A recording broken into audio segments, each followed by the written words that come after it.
온 백성이 요단강을 다 건너자 여호와께서 여호수아에게 말씀하셨습니다. 각 지파에서 한 사람씩 12명을 뽑아라.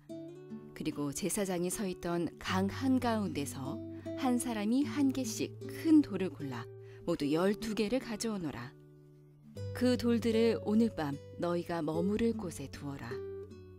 그래서 여호수아는 각 지파에서 한 사람씩 뽑아 그들에게 말했습니다.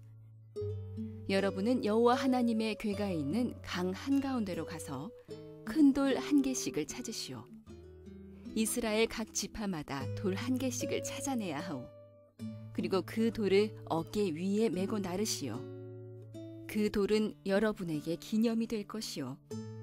먼 훗날 여러분의 자녀가 여러분에게 이 돌들은 왜 여기에 있지요? 하고 물으면 여러분은 여호와의 언약궤 앞에서 흐르는 요단강물이 멈추었다고 자녀들에게 말해주시오. 이 돌들은 이스라엘 백성들에게 이 일을 영원토록 기억시켜 줄 것이오. 이스라엘 사람들은 여호수아가 시키는 대로 요단강 가운데에서 돌 12개를 날라왔습니다. 이스라엘의 12지파는 여호와께서 여호수아에게 명령하신 대로 각각 한 개씩의 돌을 맡아 자기들 진 가운데 두었습니다.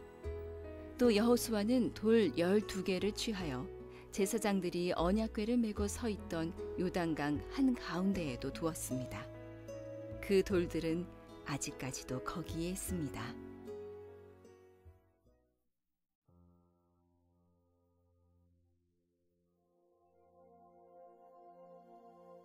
우리는 서울드림교회 차세대 어린이들입니다. 우리는 모두 꿈이 있습니다. 야구 선수, 가수, 과학자, 덕터, 선생님. 그리고 우리의 꿈은 더 나아가 하나님을 사랑하는 꿈, 우리의 이웃을 사랑하는 꿈입니다. 아프리카의 아픈 어린이들을 무료로 진료해주는 의사, 성경을 재미있게 가르쳐주는 선생님, 배고픈 친구들한테 맛있는 음식을 만들어주는 요리사, 아름다운 음악을 만들어서 슬픈 사람들에게 위로를 해주는 가수. 그런데 우리에게 주신 하나님의 꿈을 이루기 위해서는 우리를 도와줄 드림메이커가 필요합니다. 우리가 힘들 때 우리를 위해서 기도해줄 드림메이커, 우리를 창조하신 하나님의 이야기를 들려줄 드림메이커, 우리의 숨겨진 탤런트를 발견해줄 드림메이커, 함께 하나님을 찬양하고 예배해 주시는 드림메이커. 우리는 드림메이커와 함께 하나님을 사랑하고 싶습니다. 하나님을 기쁘시게 하고 싶습니다. 우리는 드림메이커와 함께 우리 이웃을 사랑하고 싶습니다. 우리의 드림메이커예요.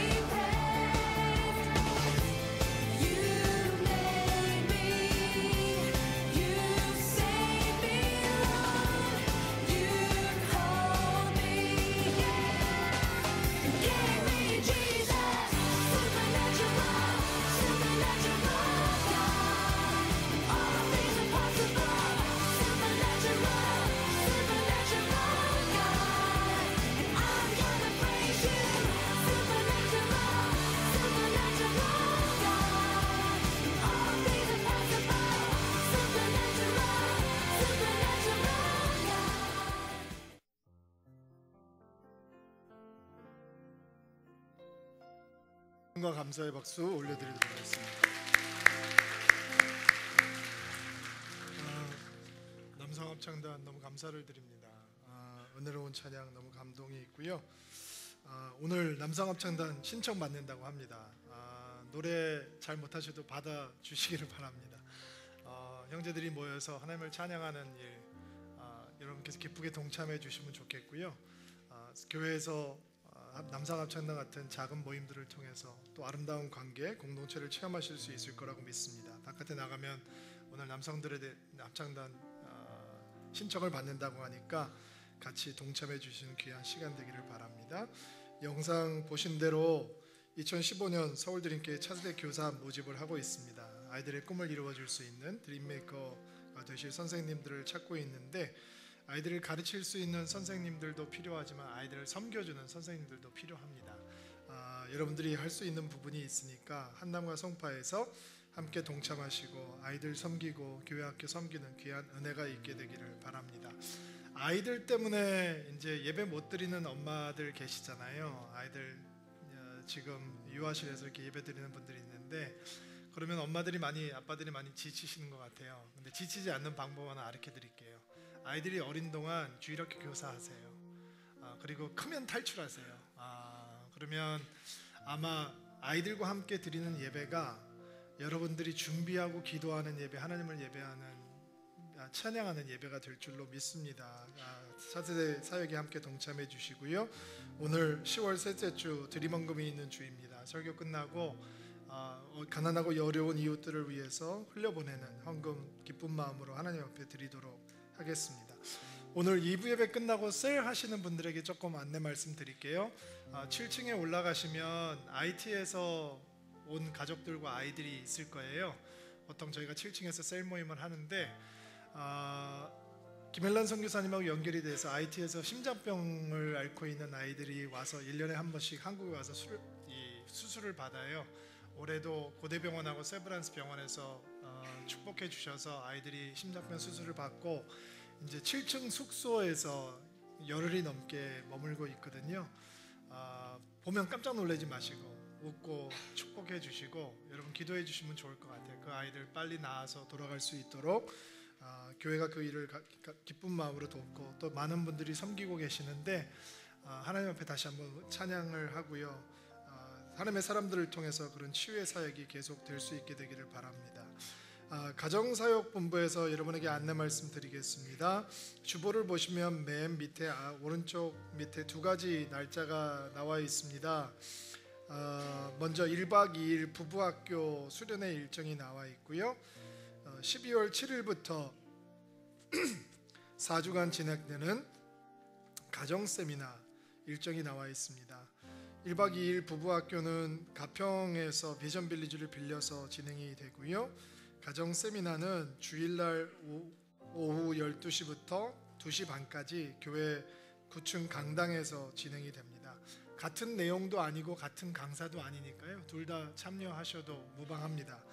교회에서 시작되는 가정사역을 통해서 하나님의 가정이 서울 드림교회에 충만하게 세워지는 귀한 시간이 되기를 바랍니다. 자, 우리 가슴에 손을 얹고 믿음을 고백하고 오늘 하나님 말씀 듣도록 하겠습니다. 같이 한번 따라해 주시면 감사하겠습니다. 하나님은 나를 사랑하십니다. 나는 그 사랑 안에 있습니다. 하나님은 오늘 나에게 말씀하실 것입니다. 그 말씀에 능력이 있습니다. 그 말씀에 생명이 있습니다. 나의 마음을 하나님께 열겠습니다. 나의 마음을 예수님께 집중하겠습니다. 들은 만큼 변합니다. 들은 만큼 행복해집니다. 저희는 지난주 이스라엘이 오직 하나님만 바라보며 물이 넘치는 요단강을 건넜던 감동의 모습을 함께 나누었습니다. 광야에서 태어나서 홍해를 건너는 것을 경험하지 못했던 이스라엘 백성들이 우기가 되고 눈이 녹아서 강물이 넘쳐나는 요단강을 믿음으로 건널 수 있었습니다. 아버지들이 경험한 신앙적인 체험을 아들의 세대에도 하나님께서 허락해 주신 것입니다. 그런데 사람들은 은혜를 금방 잊습니다. 하나님께서 은혜를 부어주셔도 그것을 기억하지 못하고 쉽게 잊어버리게 되는 것입니다. 홍해라고 하는 사건이 왜 이스라엘 백성들에게 필요한 사건이었냐면 광야라고 하는 곳이 은혜가 필요한 것이기 때문에 그렇습니다. 광야에 들어가면 배가 고프고 목이 마르고 그리고 광야에 들어가면 거대한 부족들의 소문이 들려올 것인데 그때 이스라엘 백성들은 하나님의 은혜를 기억해야 했습니다. 그 은혜만 기억하면 힘이 세서가 아니라 군사력을 갖추고 있어서가 아니라 많은 서플라이를 가지고 있어서가 아니라 그냥 하나님의 은혜를 기억하면 그들은 약속의 땅으로 들어갈 수 있었습니다. 근데 그들은 홍해의 은혜를 잊어버리게 됩니다. 그리고 약속의 땅에 들어가는 대신 광야에서 죽게 됩니다. 이스라엘을 이제는 하나님께서 정복 전쟁을 시작해야 되는 이스라엘 백성들에게 군사 전략을 가르쳐 주는 것으로 새로운 행보를 시작하지 않으시고 그들이 체험한 요단강의 은혜를 기억할 수 있는 특별한 예식을 행하게 하십니다. 여러분, 저희가 등록 과정을 끝난 다음에 만남의 잔치를 할 때 예식을 해드렸던 거 기억이 나시나요? 교회 등록하신 분들은 기억이 나실 거예요. 저희는 손을 씻어드리는 예식을 합니다. 처음에 그 예식을 준비하고 기획할 때는 발을 씻어드리고 싶었습니다.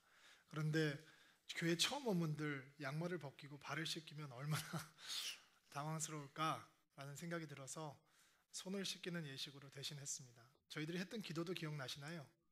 하나님, 이 손이 예수님의 발을 씻는 손이 되게 도와주십시오. 주의 교회를 섬기는 손이 되게 도와주십시오. 넘어진 자를 일으키고 기도하고 예배하는 손이 되게 도와주십시오. 누가 그 앞을 와도 저희들은 동일한 기도를 하고 지금까지 왔습니다. 앞으로도 당분간 계속 그 기도는 이어질 거라고 생각을 합니다. 예식을 하는 이유는 기억하게 우리의 의도를 알려주기 위해서입니다. 하나님께서는 오늘 이스라엘 백성들에게 요단강을 건너게 하신 다음 예식을 진행하게 하시는데 그 예식을 진행하게 하시는 것에는 하나님의 생각을 심기 위해서입니다. 하나님께서 이스라엘 백성들을 요단강을 건너게 하신 다음에 사람들이 가지고 있는 생각의 한계가 어떤 것인지 우리는 알고 있습니다.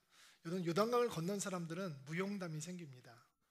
얘기거리가 생긴단 말이죠. 내가 요단강을 걸어서 건넜어. 말도 안 되는 소리 하지 마. 아니야, 진짜야. 걸어서 건넜어.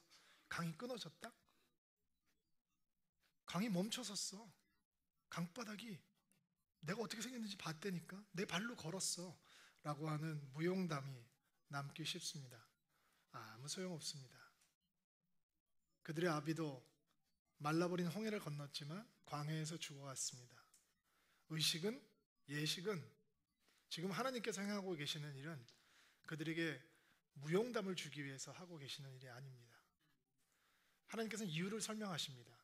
내가 너희들에게 이 요단강을 건너게 하고 요단강에 있던 돌들을 가져다가 이 사건을 기억하게 하는 이유가 있다라는 것입니다. 그 이유는 무엇이냐? 요단강이 멈췄다는 사실보다 요단강을 멈추게 한 분이 있다라는 것을 기억하는 것입니다.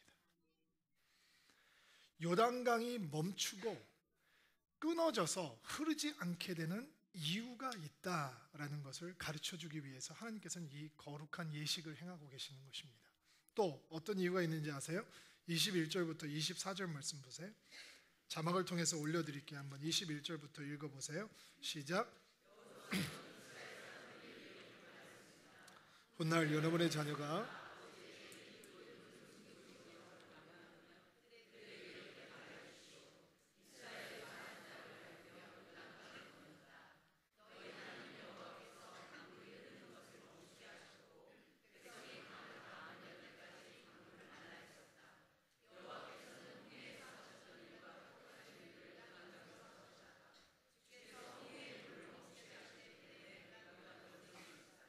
여호와께서 이 예회를 행하신 것은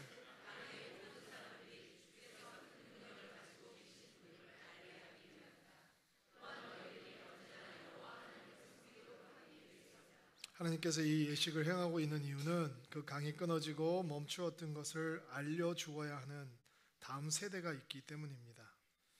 하나님께서는 홍해 사건이 이스라엘 백성들에게 그리고 다가오는 이스라엘 백성들에게 앞으로 생겨날 이스라엘 백성들에게 하나님을 가르쳐주고 믿음을 가르쳐주는 시간이 되기를 원하셨던 것 같습니다.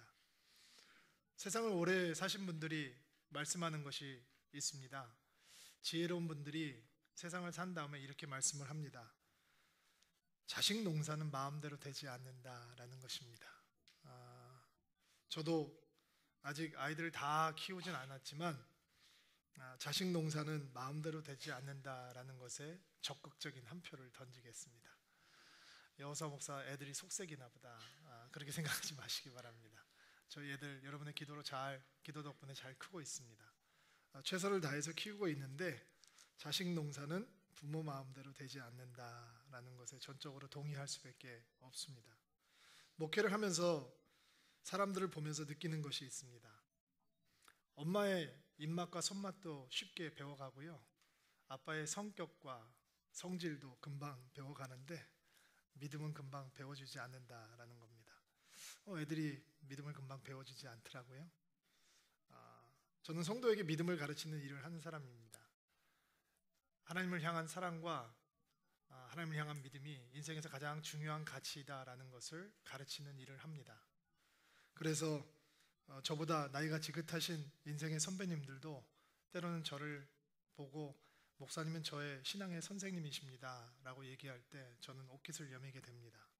왜 아니겠습니까? 이 자리는 저에게 두려운 자리입니다. 그러나 기쁨의 자리이기도 합니다. 신앙을 가르치는 자리이니까 열심히 가르치겠습니다. 여러분 열심히 배우시기 바랍니다. 근데 자녀에게 신앙을 가르쳐주는 것은 또 다른 문제입니다. 여러분에게는 잘 가르치겠다라고 제가 약속드릴 수 있을 것 같습니다. 근데 자식 농사는 마음대로 이게 되지 않습니다. 저는 여러분에게 설교를 하면 여러분 진지하게 초롱초롱하게 쳐다보십니다. 근데 아이들에게 설교를 하면 아이들은 제가 보기에도 딴 생각을 하는 것 같더라고요. 예전에 있던 교회에서 제가 예배가 많이 있으니까 가족들과 단 한 번도 예배를 같이 드리지 못했습니다. 7년 동안 단 한 번도 우리 가족과 함께 예배를 드린 적은 없었던 것 같습니다. 그런데 어느 날 주일날 굉장히 바쁘게 이 예배당을 지나가고 있는데 저희 가족은 4시 오후에 4시에 영어 예배를 드렸었는데 어떤 젊은 사람이 뒤에서 잠이 들었는데요. 조는 게 아니고 잠이 들은 거예요. 예배 시간에. 그 짧은 1시간 그 교회에서는 예배를 길게 못 드리니까 몸을 이렇게 뒤로 젖히고 머리를 뒤로 꺾어서 그냥 이렇게 잠이 들었어요. 이렇게. 저는 졸 수 있다고 생각해요. 근데 그래도 예의라는 게 있잖아요. 앞에서 설교를 한 사람을 향한 예의. 이렇게 꾸벅꾸벅 조는 것과 아예 그냥 대놓고 자는 것과는 저는 다르다고 생각을 하거든요. 그래서 제가 이렇게 뒤에서 지나가면서 저기 멀리서 자고 있는 젊은 처녀를 보고 참 심하다. 저렇게 흉한 모습으로 교회에서 잠을 자나. 그러면 차라리 예배 드리고 잠자고 늦게 나중에 예배 오지. 생각을 하고서 꿍시렁꿍시렁 가까이 왔는데 가까이서 내 딸인 거예요. 우리 딸. 저희 막둥이가 이제 1살도 되기 전에 중학교 2학년짜리 큰 언니가 애를 안고 예배를 드리다가 잠이 든 거예요. 근데 잠이 든 게 아니고 잠이 들었어요. 제가 그걸 가르쳤을까요? 아니겠죠. 같이 아무리 예배를 못 드려도 그렇게 가르치진 않겠죠. 믿음을 물려주고 싶은데, 신앙을 전수하고 싶은데, 아버지들, 어머니들, 그리고 앞으로 아버지가 될 형제님들, 앞으로 어머니가 될 자매님들, 쉽지 않아요. 어려워요. 그래서 오늘 말씀이 사실은 우리에게 깊이 있게 다가오는 것 같아요. 믿음은 어떻게 전수해 줘야 되는 걸까? 어떻게 가르쳐야 되는 걸까? 좀 배워보려고 합니다. 오늘 1절 말씀 다시 한번 읽어볼게요. 다음 세대에게, 우리 자녀들에게 어떻게 믿음을 전해줄 것인지 한번 배워봅시다. 1절 말씀 시작. 온 백성이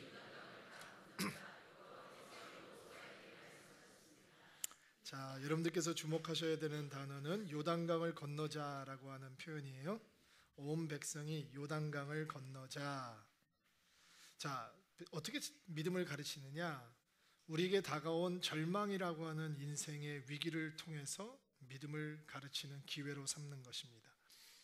우리에게 다가온 절망이라고 하는 인생의 위기를 통해서 그 인생의 위기를 믿음을 가르칠 수 있는 기회로 삼는 것입니다. 자, 여러분 생각을 해보세요. 요단강을 다 건넜다라고 얘기를 하죠. 상상해 봅시다. 이스라엘 백성들이 요단강 앞에 왔어요. 근데 실개천이 흐르고 있다 상상을 해보시는 거예요. 무릎도 오지 않는 얕은 요단강 물이 흐르고 있다. 근데 여호수아가 명령을 해요. 제사장들한테 언약궤를 메라고 그러고 너희가 먼저 들어가라. 그럼 물이 끊어질 것이다. 그리고 제사장들이 언약궤를 메고 그 실개천처럼 흐르는 요단강에 발을 탁 디디니까 개천이 끊어져요. 그리고 요단강 물이 쌓였어요. 그리고 수백만의 이스라엘 백성들이 건넜어요. 하나님 기억할까요? 감동이 있을까요? 하나님 감동 없고 누구도 하나님의 얘기를 하지 않을 거예요. 오히려 여호수아 왜 저렇게 호들갑이야? 모세는 안 그랬는데 진짜 완전 오버다. 이게 무슨 생쇼야? 라고 하면서 이 여호수아의 리더십에 어쩌면 흠집이 생겼을지도 몰라요. 또 다른 상상을 한번 해볼까요? 요단강에 도착을 했습니다. 거기에 아주 거센 요단강 파도가 흐르고 있어요. 물결이 흐르고 있습니다. 근데 거기에 수천 척의 배가 놓여져 있는 거예요. 수천 척의 빈 뱃사공들이 있는 거예요. 그리고 뱃값을 지불하면 수백만의 사람들이 왔다 갔다 하면서 강을 건널 수 있어요. 돈이 어디 있냐? 이스라엘 백성들이 이집트를 나올 때 이집트 사람들이 준 보석과 금부치를 가지고 있었잖아요. 그러니까 주머니를 뒤적뒤적, 이 광야에서 돈 필요 없는데 하나님께서 금을 주신 거 보니까 이 뱃삭을 주라고 그러신구나.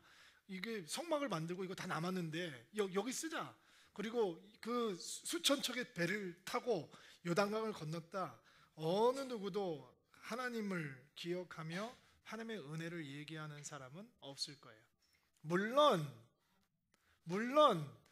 우리처럼 신앙생활에 익숙한 사람들이라면 거기 도착했더니 하나님께서 배를 준비하고 기다리고 계셨더라고요 라고 립서비스는 할 수 있을 거예요. 그러나 어느 누구도 그 사건이 하나님의 사건이며 하나님의 역사이다 라고 생각하지 않을 거예요. 그리고 일주일도 되지 않아서 요단강을 건넜던 기억은 없어져 버리겠죠. 그러나 이스라엘 백성들 앞에 놓여졌던 요단이라고 하는 그런 상황이 아니었어요. 지난주에 여러분 들으셨을 것인데 이 우기가 돼서 추수철이 되고 우기가 되고 헐몬산에서 물이 녹아서 내려오기 시작하면 평소에 30m, 60m 하던 강폭은 1km, 1.5km로 늘어났고 수심은 3m, 5m 정도로 깊어졌으며 강속은 사람이 수영을 하거나 걸어서 건너갈 수 없을 만큼 위험한 속도로 바뀌어져 있었어요. 무슨 얘기냐? 노약자들과 어린이들 그리고 가축과 재산을 가지고 그 강을 건넌다는 것은 처음부터 불가능했다라는 것이죠. 세상은 이러한 상황을 절망이다라고 얘기를 하죠. 갈 곳도 없어요. 다른 길이 있는 것도 아니에요. 요단강은 반드시 건너야 하고 그들이 다시 돌아갈 수 있는 길은 끊겨 있어요. 그렇다면 그것은 절망이요 불가능이죠. 그러나 하나님께서는 그런 상황을 최고의 기회다라고 얘기를 하고 계십니다. 무슨 기회이냐? 하나님을 배우고 믿음을 전수할 수 있는 최고의 기회다라는 것입니다. 사람들이 절망이라고 생각하는 자리에서 믿음의 가르침이 전해지는 것입니다. 절망이 아니면 믿음의 전수가 이루어지지 않나요, 목사님? 라고 물어보는 분들이 있을 것입니다. 여러분, 우리 오늘 하나님 앞에서 정직하게 한번 반응을 합시다. 우리는 어려움을 겪어보았습니다. 고통의 자리 여러 번 경험해 봤습니다. 근데 하나님의 은혜가 임해 왔는데도 불구하고 하나님의 은혜를 기억하지 못합니다. 왠지 아세요? 우리 속 깊숙이 하나님이 하신 것이 아니라 내가 했다라고 하는 생각이 있기 때문입니다. 힘들었습니다. 어려웠습니다. 고통스러웠습니다. 근데 내 인간의 노력과 내 인간의 끈기와 내 공로가 결국 그것을 만들어냈다라고 생각하는 순간 우리는 하나님의 은혜를 과거사로 잊어버리게 되는 것이죠. 말로는 다르게 할 수 있습니다. 하나님께서 나를 도우셨습니다. 하나님께서 나를 인도해 주셨습니다. 그러나 거기서는 신앙의 전수가 생기지 않습니다. 여러분, 우리는 하나님의 은혜였습니다 라고 고백하면서 아이들에게는 뭐라고 얘기를 하냐면 하늘은 스스로 돕는 자를 돕는다라고 하는 세상의 철학을 가르칩니다. 결국 하나님은 내 노력과 공로와 내 인내와 내가 잘하는 것의 보조자에 불과하다라고 하는 철학만 가르치지 신앙은 가르치지 못합니다. 그러니까 아버지의 고통의 현장에서 아이들은 믿음을 배우는 것이 아니라 우리 아버지는 대단한 사람이고 나는 거기에 그런 대단한 사람이 아니야 라고 하는 오히려 더 큰 실망만 배울 뿐입니다. 그러나 요단강이라고 하는 불가능은, 요단강이라고 하는 절망은, 이스라엘 백성들이 건너야 했던 그 강은 어떤 인간도 그냥 스스로는 할 수 없는 절망스러운 상황이었다는 것을 여러분 기억하시기를 바랍니다. 절망을 모르는 사람은 희망을 가르치지 못합니다. 1991년에 일본의 최대 사과 생산지였던 아오모리현에 태풍이 왔습니다. 아오모리 사과가 유명하잖아요. 그리고 수확의 90%가 다 떨어져서 못 쓰게 되었습니다. 10%만 남은 거죠. 농민들이 다 망했다고 절망했습니다. 그런데 남아있는 10%를 가지고 아오모리 현 사람들이 살아났습니다. 어떻게 살아났는지 아세요? 사과를 박스에다 넣어서 파는데 이 사과를 남아있는 10%의 사과는 낱개로 팔았습니다. 그리고 그 밑에다가 이런 마케팅 이 문구를 붙여 놓았습니다. 초속 40m의 강력 태풍에도 떨어지지 않았던 끈질긴 사과. 당신의 인생에 어떤 시련이 몰려와도 당신을 떨어지지 않게 할 합격 사과. 희망 사과.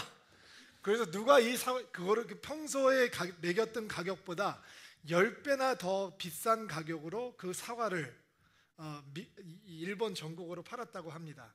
그리고 입시 준비생들에게 꼭 갖고 싶은 희망 사과로, 인생을 포기하고 싶었던 사람들이 선물 받고 싶어하는 희망 사과로 변해서 그 소시를 다 메꾼 대박 상품이 되었다고 합니다.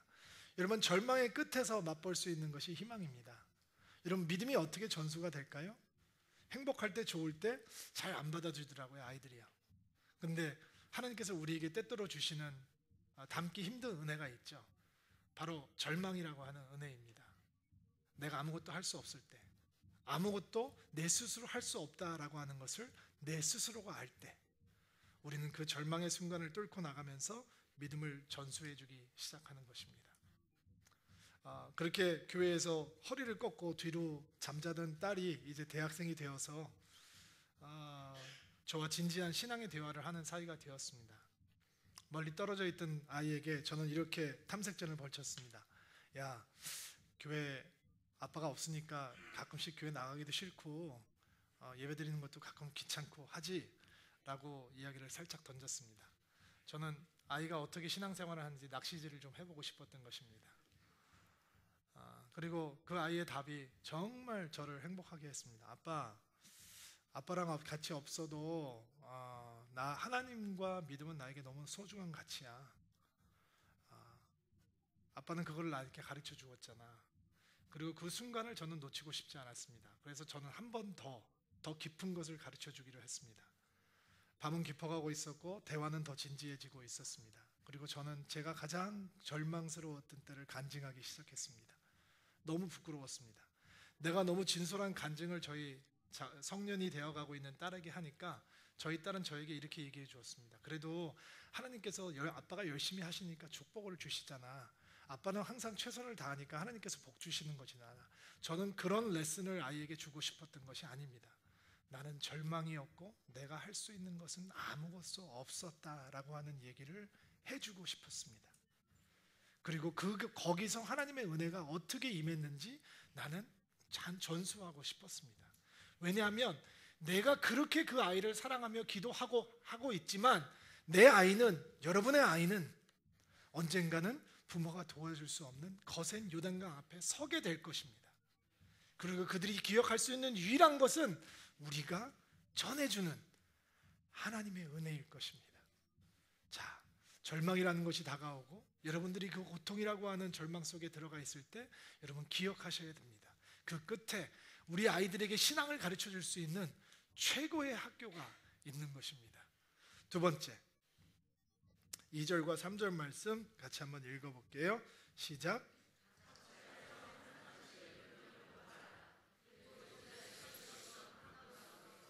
한 사람씩 큰 돌을 가져 12개를 가져. 자, 이게 어떤 예식이 행해지고 있냐면 강바닥에 있는 커다란 돌들을 가져다가 어깨에다 짊어질 수 있는 돌이다라고 하니까 아마 무게로 보면 쌀푸대 하나 정도 되지 않았을까요? 30kg, 40kg 뭐 이 정도 되는 커다란 돌을 들고 왔을 것 같아요. 여러분, 광야에도 돌이 있었을 거예요. 그러나 강 바닥에 숨겨져 있던 돌, 강물이 지금 흐르고 있었는데 강 속에 있었던 돌인 거죠. 그 돌과 강 바깥에 있는 돌은 어떻게 다를까요? 강 안에 있는 돌은 물결을 받아서 수도 없이 물결에 씻겨 나가서 반들반들해졌겠죠. 강 바깥에 있는 돌은 거칠었을 거예요.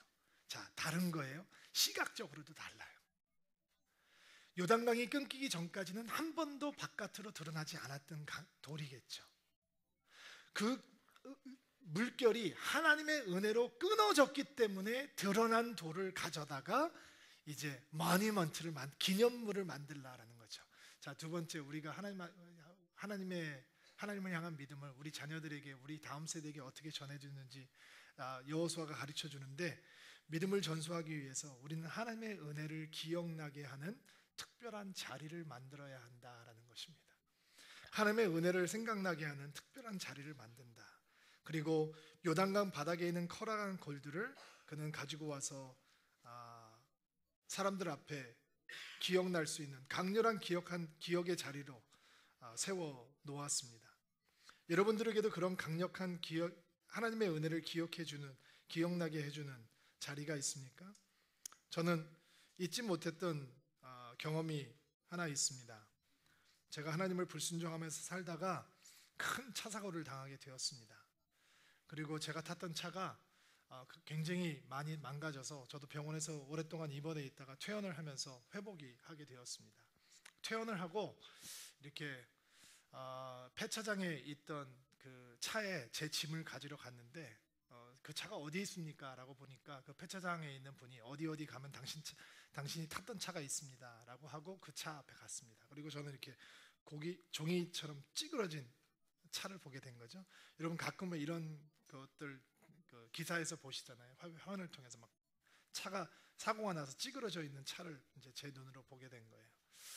저는 참 하나님을 순종하기가 싫었습니다. 근데 그 차를 보는 순간 내 목숨이 나의 손에 있는 것이 아니라 주의 손에 있는 것이다 라는 것을 고백하게 되었습니다.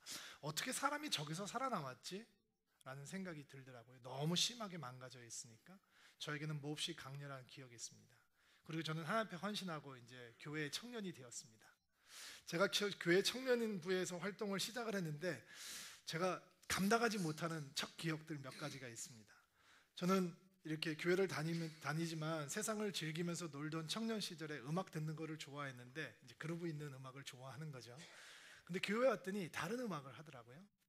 해 뜨는 데부터 그리고 손을 이렇게 대고 할렐루야 이러면서 막 손을 비비는 거예요. 제가 이 상황을 어떻게, 그러더니 그 찬양을 한다면은 또 다 청년들이 일어나서 할렐루야 아니 가지, 좀 가서 추고 오지. 정말 감당이 제가 안 되더라고요. 여러분, 은혜에는 강력한 기억의 사건이 필요합니다. 여러분, 이거 가지고 청년들은 변하지 않습니다.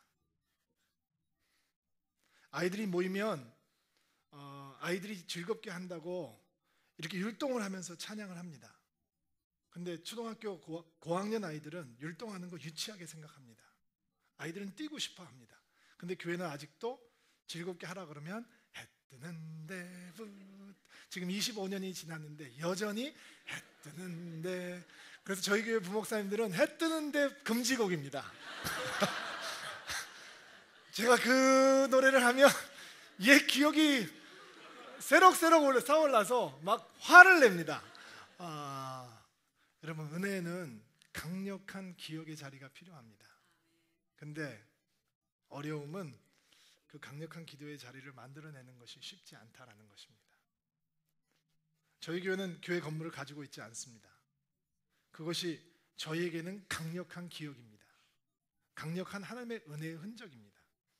그런데 우리 선배님들은 다른 선택을 하셨습니다. 종교개혁자들부터 초대교회부터 많은 사람들은 은혜가 임하면 하나님의 은혜를 기억할 수 있는 건물을 세웠습니다. 그리고 우리는 그 건물을 다니며 여전히 은혜를 받습니다. 그런데 그 건물이 오래가지 않았습니다. 건물을 지은 것이 잘못된 것이 아니라 그 건물과 남아 있어야 되는 것이 남지 않았기 때문입니다. 여러분, 은혜의 자리를 강력하게 만들어주는 것은 기념물이 아닙니다. 돌멩이가 아닙니다. 여호수아가 각 지파의 대표들을 따라서 요단강 바닥에 숨겨져 있던, 그리고 지금은 하나님의 능력으로 드러나 있는 돌멩이를 가져다가 제단을 쌓으며 하나님을 예배하지만 그 돌멩이가 한 세대가 지나고 두 세대가 지나면 그냥 돌멩이 떨이에 불과할 것입니다. 근데 그 돌멩이가 강력한 자리가 되는 비하인드 스토리가 있어야 한다는 것입니다. 그것을 강력한 하나님의 은혜의 자리로 만드는 것은 하나님의 이야기입니다. 멈추지 않는 하나님의 이야기, 새로운 하나님의 이야기가 이어질 때 돌멩이들이 하나님을 보여주는 증거물이 되는 것입니다.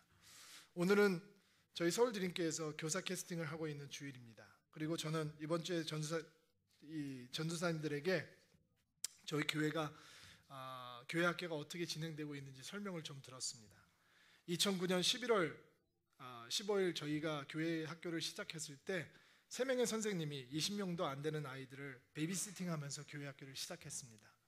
그리고 오늘 2014년 12월 셋째 주 교회 캐스팅을 하는 서울 드림교회는 지금 130명의 교사가 있다고 합니다. 10명의 전도사들이 섬기고 있습니다. 230명의 취약전 아동이 있고요. 170명의 초등학교, 80년의 청소년들이 있습니다. 여러분 아무 감동이 없죠? 여러분 주일학교가 없는 교회가 많습니다. 하나님께서는 우리에게 다음 세대를 부어주고 계십니다. 우리는 이 한 층 쓰고 있지만 2층도 애들이 쓰는 공간이고 4층도 애들이 쓰는 공간입니다. 저희는 차세대에게 우리의 미래가 있다라고 믿습니다. 한국에서 가장 선교가 안 되고 있는 제너레이션은 대학생이 아닙니다. 고등학생이 아닙니다. 4살부터 14살의 아이들이라고 합니다. 사람들이 하나님에게 관심이 없으니 아이들도 당연히 하나님에게 관심이 없는 것입니다. 그러나 우리에게는 다른 스토리가 있는 것입니다. 우리가 만난 하나님을 우리의 다음 세대들에게 전해줄 수 있는 강력한 은혜의 자리가 있을 때 서울 드림교회 그리고 예수 그리스도의 교회는 이 시대가 아닌 다음 시대를 향한 하나님의 선물로 퍼져가게 될 것입니다. 여러분 우리와 함께 열심히 사역하던 김대현 목사가 지금 바깥에서 고생하고 있잖아요. 그 청소년들을 깨우겠다고 교회에서 편안하게 있다가 바깥에 나가서 고생하고 선교단체 만들어서 바깥에서 집회하고 있잖아요. 너무 귀한 일이에요. 저는 우리 어린이들도 부흥회 좀 했으면 좋겠어요. 여러분 옛날에는 아이들이 기도하면서 성령 받고 방언 받고 성령 체험했다고요. 지금은 재미있게 놀려주는 것이 마치 사역의 목적이 되기가 쉬운데 여러분 우린 다음 제너레이션에게 강력한 은혜의 스토리를 전해주어야 되는 것이죠. 내가 만난 하나님, 너희들이 만날 수 있는 하나님 전해줄 때 그것이 믿음의 전수가 되는 것입니다. 한 번 더 볼게요. 8절 말씀 한 절 같이 한번 읽어보겠습니다. 시작.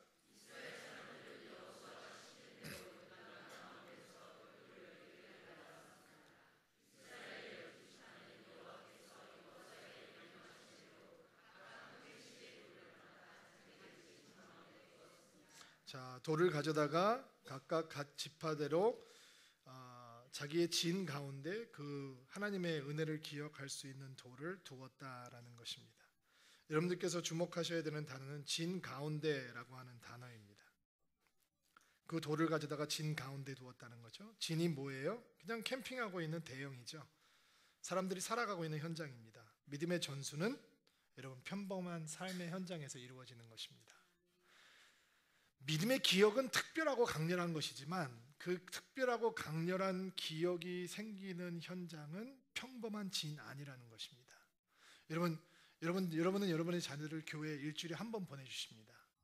저희들이 많이 시간을 보낼 수 있는 그 아이들과 70분 정도 시간을 보낼 수 있습니다. 그 아이들이 세상에서 얼마나 많은 것들을 듣고 사는데 70분으로 신앙교육을 마무리할 수 있겠습니까? 여러분 신앙교육은 가정에서 평범한 삶의 현장 속에서 이루어져야 합니다.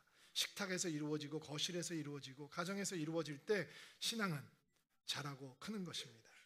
삶의 평범한 현장에서 이루어지지 않는 믿음의 전수는 오래 가지 않습니다. 머리만 머물기가 쉽습니다.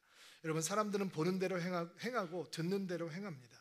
믿음을 전해주고 싶으면 여러분 이 자리에 함께한 모든 아버지들이 모든 어머니들이 믿음을 가르치는 선생님이 되어야 합니다. 가정에서 함께 기도하며 예배하는 자들이 되어야 하는 것입니다. 저희 성도님들이 저희들에게 계속 요청하고 있는 게 있습니다. 목사님 가끔씩 가정 예배를 드리고 싶은데 저희가 어떻게 해야 될지 몰라서 교회에서 조금 도움을 주시면 좋겠습니다. 저희가 마음속에 이런 마음이 들었습니다. 그렇지 목사들이야 언제든지 예배를 인도할 수 있지만 평신도들이야 예배를 드리려면 쉽지 않겠지. 한 번도 아이들을 위해서 겉으로 이렇게 소리내서 기도해 보지 못한 아빠가 갑자기 얘들아 기도하자라고 하면 애들이 기절하겠지. 뭐 자기네들이 잘못했나라고 오해하겠지. 뭐 하신 말씀이 뭐가 있나라고 두려워하겠지. 그렇다면 여러분들에게 저희가 숙제를 드려야 되는 것이죠. 사랑하는 형제님들, 숙제 드리겠습니다. 한 달에 한 번씩 가정예배 여러분이 인도하십시오. 저희들이 교본 만들어 드리겠습니다. 셀 도우미를 나누어 드릴 때 저희들이 거기에 가정예배 교본을 만들고 그냥 여러분들께서 손 얹고 기도하고 안수하고 축복할 수 있도록 기도문까지 넣어드릴 테니까 숙제한다고 생각하고 아이들과 함께 모여서 가정에서 한 달에 한 번이라도 예배를 드리시기 바랍니다. 그리고 그곳에서 하나님께서는 신앙을 전수하는 놀라운 역사를 이루어 주실 것입니다. 언제는 여러분은 듣게 될 것입니다. 내 스승의 멘토는 우리 아버지야. 내 스승의 멘토는 우리 엄마야. 내 스승의 모델은 우리 부모님이었어 라고 하는 얘기가 내가 신앙을 가장 뜨겁게 배운 것은 나의 가정이었어 라고 고백할 수 있는 은혜가 여러분들에게 있을 것입니다. 9절 말씀 마지막으로 보고 오늘 말씀 마무리하도록 하겠습니다. 9절 시작.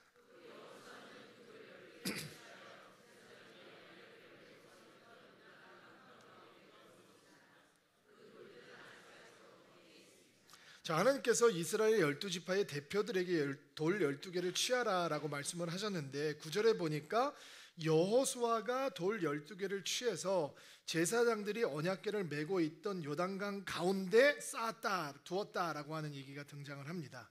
이게 무슨 얘기입니까? 여호수아는 자기가 하지 않아도 되는 일을 하고 있는 것입니다. 왜요? 여러분, 믿음의 전수는 개인적인 퍼스널한 워십을 통해서 나오는 겁니다. 여러분, 말이 가르치지 않습니다. 등을 보는 것입니다. 아이들은 아버지의 등을 보는 것이고 어머니의 등을 보는 것입니다. 성도는 목사의 등을 보는 것입니다. 저희는 아침에 새벽에 기도하고 예배합니다. 토요일날 송파에서 아침 예배가 진행되죠. 바깥에 나가서 성도들과 인사하고 교제하는 것보다 더 중요한 건 기도하는 저희 뒷모습을 성도들에게 보여주는 거라고 저는 생각합니다. 교제는 아무 때나 할 수 있잖아요. 저희들 찾아오시면 할 수 있잖아요. 여러분, 아버지의 기도하는 등을 보고 하나님을 예배하는 아버지의 등을 보고 어머니의 등을 보고 우리의 자녀들은 신앙을 배우는 것입니다.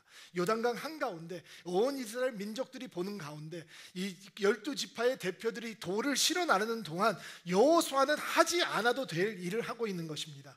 그가 경험했던 하나님의 은혜, 그가 앞으로 들어가야 되는 정복의 땅에 대한 걱정과 근심이 어찌 없겠습니까? 그러나 그는 그 동을 쌓으며 강을 끊으셨던 하나님의 은혜를 기억하며 그는 하나님 앞에 제일 먼저 가장 퍼스널한 예배를 드리고 있는 것입니다. 여러분, 예배를 전해주고 싶습니까? 믿음을 전해주고 싶습니까? 그러면 아버지가 먼저, 어머니가 먼저 주님 앞에 나와야 되는 것입니다. 우리 자녀들이 부흥하는 교회가 되고 싶습니까? 그러면 어른들이 먼저 주님 앞에 달려오기를 서슴지 않아야 하는 것입니다. 여러분, 축복합니다. 믿음을 전하는 아버지들이 되기를 주의 이름으로 축복합니다. 아멘. 여러분, 자매님들 축복합니다. 믿음을 가르치는 어머니가 되시기를 주의 이름으로 축복합니다. 학원이 어디가 좋은지 가르쳐주는 엄마가 아니라 하나님의 달콤한 은혜를 가르쳐줄 수 있는 어머니들이 되기를 주의 이름으로 축복합니다. 여러분의 가정이 믿음을 배울 수 있는 최고의 학교가 되기를 예수님의 이름으로 축복합니다. 서울 드림교회가 어른만 모이고 좋아하고 끝나는 교회가 아니라 어른 예배보다 어린이 예배가 더 좋다더라, 그 예배에 어린이들 때문에 가야 된다더라 라고 소문나며 다음 세대를 책임지는 강력한 하나님의 은혜의 증거의 자리가 되기를 주의 이름으로 축복합니다. 같이 한번 기도합시다.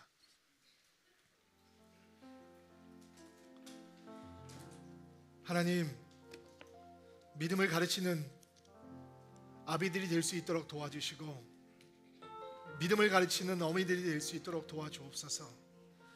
우리가 살고 있는 가정마다 하나님을 향한 헌신을 배울 수 있는 거룩한 학교가 될 수 있도록 도와주옵소서. 하나님께서 오늘 주신 말씀을 아멘으로 받습니다. 그리고 주께서 주신 은혜를 나누기 위해 하나님 드림 헌금을 온전히 주님 앞에 올려드립니다. 힘들고 어려운 이웃들, 이 헌금을 통해서 하나님의 사랑을 만나는 귀한 은혜가 있게 도와주옵소서. 예수님의 이름으로